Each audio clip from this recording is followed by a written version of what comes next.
Salam Advokat IDP. Kali ini saya akan membahas mengenai restoratif justice atau lebih dikenal dengan keadilan restoratif. Apa itu restoratif justice?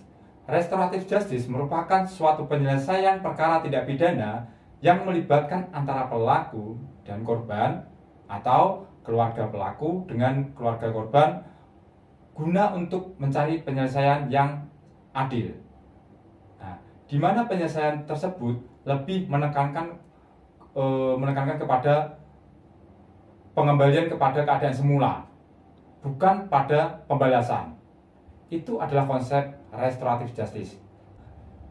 Ada beberapa peraturan-peraturan yang telah mengatur mengenai restoratif justice itu sendiri. Nah, mulai dari di kepolisian, pengaturan restoratif justice sendiri itu sudah diatur dengan adanya Peraturan Kepolisian Negara Republik Indonesia tentang penanganan tindak pidana berdasarkan keadilan restoratif justice.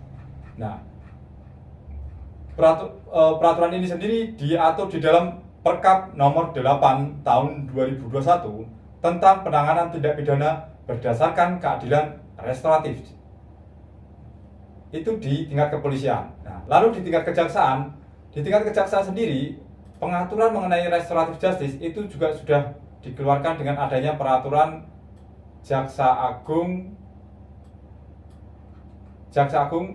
nomor 15 tahun 2020 tentang penghentian penuntutan berdasarkan keadilan restoratif. Berikutnya, pengaturan mengenai restoratif justice juga diatur di dalam Mahkamah Agung, di mana di dalam Mahkamah Agung sendiri telah mengeluarkan Surat Keputusan Direktur Jenderal Badan Peradilan Umum nomor 1691 DJU SK PS 00 12 2020 tentang pedoman penerapan restoratif justice di lingkungan peradilan umum. Kemudian, apa syarat suatu perkara itu bisa diterapkan dengan restoratif justice? Nah, jika kita mengacu kepada peraturan Jaksa Agung nomor 15 tahun 2020 tentang penghentian penuntutan berdasarkan keadilan restoratif, di dalam pasal 5 dijelaskan bahwa suatu tindak pidana bisa diterapkan dengan restoratif justice apabila dia memenuhi beberapa poin. Nah, di sini ada 3 poin yang disampaikan oleh peraturan kejaksaan tersebut, yakni syarat yang pertama adalah tersangka baru pertama kali melakukan tindak pidana. Yang kedua, tindak pidana tersebut diancam dengan pidana penjara tidak lebih dari 5 tahun. Nah, yang ketiga, tindak pidana yang dilakukan dengan nilai barang bukti atau nilai kerugian yang ditimbulkan akibat dari tindak pidana tidak lebih dari 2.500.000. Nah, itulah salah satu suatu tindak pidana bisa diterapkan dengan restoratif justice.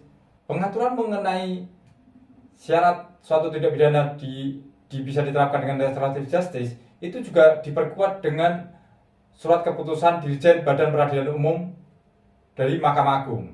Nah, di mana pengaturan tersebut juga tidak jauh berbeda. Salah satu undang-undang yang telah menerapkan atau memuat mengenai restoratif justice itu adalah Undang-Undang nomor 11 tahun 2012 tentang sistem peradilan pidana anak.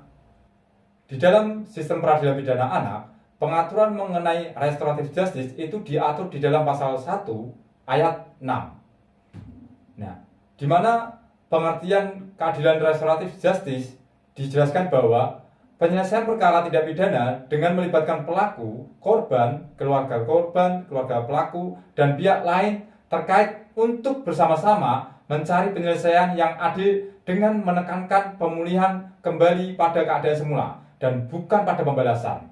Nah, penjelasan mengenai pengertian keadilan restoratif justice ini memang tidak jauh berbeda seperti yang saya jelaskan pada awal. Mengutip salah satu ahli hukum yang bernama Ganjar L. Bondan, beliau menjelaskan mengenai pengertian daripada restoratif justice itu sendiri. Nah, Ganjar L. Bondan, dia menyebutkan bahwa pendekatan restoratif justice dalam hukum pidana bukan bertujuan untuk mengabolisi hukum pidana atau melebur hukum pidana dan hukum perdata. Karena pendekatan restoratif justice yang mengutamakan jalur mediasi antara korban dan pelaku.